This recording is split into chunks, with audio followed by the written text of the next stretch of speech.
You gave something to someone who never gave it back. Your time, your care, your belief in them. And now you are standing there wondering if it was wasted. Welcome to the Stoic Compass. I am Epictetus, and today I am joined by Carl Jung and LAOZI. Today we are examining what does it mean to invest in people when you may never see the return on that investment. Let me say the uncomfortable thing first. You did not invest in that person. You invested in an outcome. You gave your time and your care and your energy, and somewhere underneath all of it, you were keeping a ledger. You expected something back. That expectation is not generosity. It is a transaction with a hidden price tag. And when the price does not get paid, you call it betrayal. But the betrayal was yours, not theirs. You dressed a bargain up as a gift. I would not dismiss the ledger quite so fast. The impulse to keep track, to expect reciprocity, that is not simply selfishness. It is something much older than that. We are social creatures, and the expectation of return is woven into the structure of how we bond. When we give and receive nothing back, something in the psyche registers a wound. Not a moral failure, a wound. And wounds that are not acknowledged have a way of becoming something else entirely. Something hidden. Something that starts driving behavior without our awareness. You are both starting from the assumption that the problem is the giving. But the problem is not the giving. The problem is that neither of you can say clearly what giving actually is, independent of what comes after it.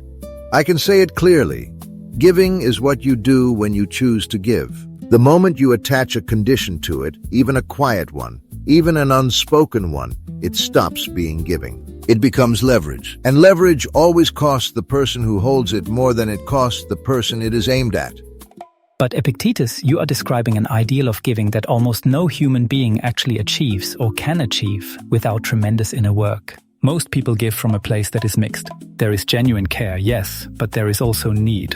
The need to be seen as generous, the need to feel that they matter, the need to secure connection. These are not shameful needs, they are human ones. And suppressing them, calling them illegitimate, does not make them go away. It pushes them underground, where they do far more damage.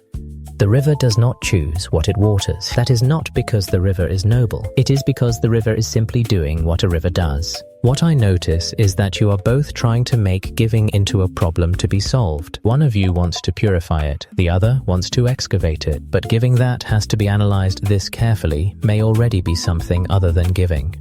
That is an interesting observation, LAOZI, but it does not help anyone. If I am sitting with a student who gave years to a mentor who ignored them, or a parent who poured themselves into a child who cut them off, I cannot tell them to be a river. I need to give them something they can actually use. And that is where I think the real question lives. Because the person you are describing, the one who gave and received nothing back, they are not just suffering from disappointment. They are suffering from a story they told themselves about what that giving meant, about what it proved. Often when we invest deeply in another person, especially in patterns that repeat, we are not just caring for them. We are in some sense trying to resolve something in ourselves. The mentor who was never generous with us, the parent who withheld approval. We give to others what we needed and never got, hoping that if we give it generously enough, the old wound will somehow close. So you are saying the giving is always about the giver? Not always, but more often than we admit. And that does not make it worthless. A gift given from a wound can still genuinely help the person who receives it. But the giver needs to understand what they were actually doing, or they will keep expecting a return that can never satisfy the real need. Because the return they are seeking is not from this person, not really. It is from someone in the past who is no longer there to give it. This is useful, Jung, I will grant you that, but it creates a problem. If we spend all our time tracing our giving back to old wounds, we may conclude that pure giving is impossible, and then use that conclusion as a reason not to give at all. I have seen that failure. It is very sophisticated. People talk themselves into paralysis by understanding themselves too thoroughly. There is something in what you just said. Understanding can become another form of holding on. I am not suggesting paralysis. I am suggesting honesty. You do not stop giving. You stop lying to yourself about why you are doing it. That is a very different thing. Then we agree on the honesty. We just disagree on what the honest position should produce. My position is this: you can give without expectation, and it is not naive, it is not passive, it is not some impossible ideal. It is a decision, a discipline. You decide before you give that the giving itself is the full transaction. What happens after that is not yours. But a decision made under that kind of effort is still a transaction. You are still controlling the terms. You are just controlling them differently. Then what do you propose? Because I keep hearing what is wrong with every approach and very little about what to do instead. I propose that the question itself may be leading you somewhere unhelpful. You are asking what it means to invest in people when you may not see a return. But what if the framing of investment and return is the cage? What if you gave not because you calculated, not because you excavated your motives, but simply because someone was in front of you and you had something to offer? That is a beautiful idea, LAOZI, and I do not entirely disagree with it. But it skips over the very real human capacity for self-deception. Simply acting from impulse does not guarantee that the impulse is clean. The shadow does not announce itself. It rides along inside the generous gesture, and you do not see it until later, when the bitterness arrives and you cannot explain where it came from. The bitterness, yes, that is the real diagnostic. When a person feels bitter after giving, it tells you exactly what they thought they were buying. You do not feel bitter about something you truly gave away. And yet sometimes what looks like bitterness is grief. The two feel similar from the inside, but they are not the same. Grief is honest. It does not require a correction. That is a genuinely important distinction. Bitterness says, you owe me. Grief says, I cared and now there is a loss. Grief is what healthy investment in another person actually looks like when it does not go the way you hoped. Bitterness is a sign the ledger was open all along. Then, let us be precise about what we are asking someone to do. We are not asking them to stop caring. We are not asking them to give less. We are asking them to close the ledger before they give, not after they discover they are not being paid. That is the discipline. Most people wait to close the ledger only when they realize it will never be settled. That is not generosity. That is retreat. Closing the ledger before you give assumes you can see the ledger clearly. Most people cannot. That is Jung's point, and mine is slightly different. Most people cannot see the ledger because they have never questioned whether the frame of investment and return belongs here at all. What I keep coming back to is this: the people who give most durably across a lifetime without being hollowed out by it are people who have done some form of honest reckoning with what they carry into the act of giving. They know their wound, not perfectly, not completely, but enough. And that knowledge does not make them give less. It makes what they give cleaner. There is less invisible demand in it. I will accept that. But I want to add something. Knowing your wound is not the same as being governed by it. At some point, a person has to decide that they are going to give anyway. Not because they have resolved everything inside them, because giving is right. Because the other person is real, and the need is real, and the capacity to help is real. The inside work matters, and at some point, you still have to act.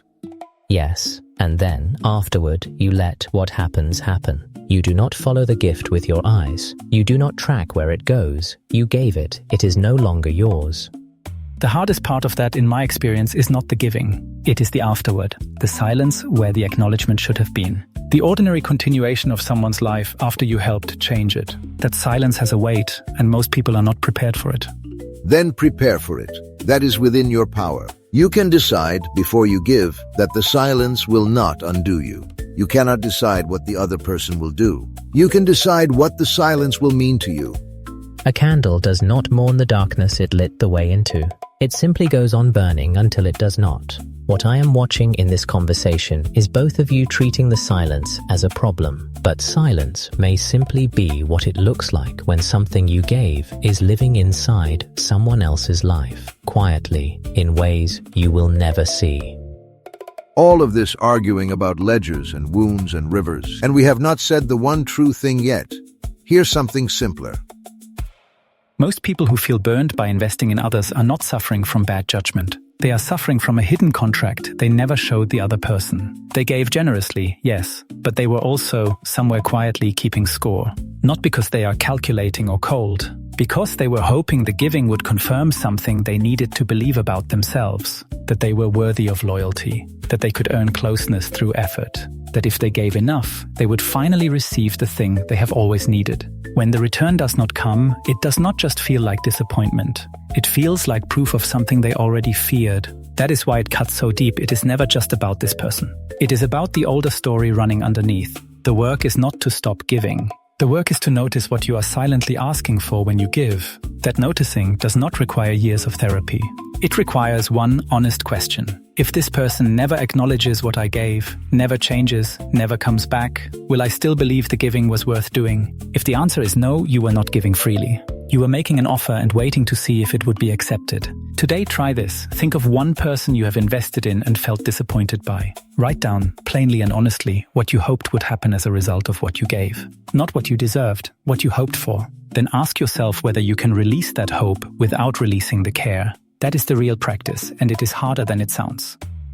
You gave something to someone who never gave it back. You already know that. What you may not know yet is what you were really asking for when you gave it. That is the question worth sitting with. Not whether to keep giving. You will keep giving. The question is whether you can give without following the gift out the door with your eyes. The ledger is yours to close. Close it before you give, not after. That is the whole thing. If today's conversation has served you, take it further. Pay Attention by C. Trebu, 12 Lessons in the Practice of Seeing Clearly. Available now on Amazon.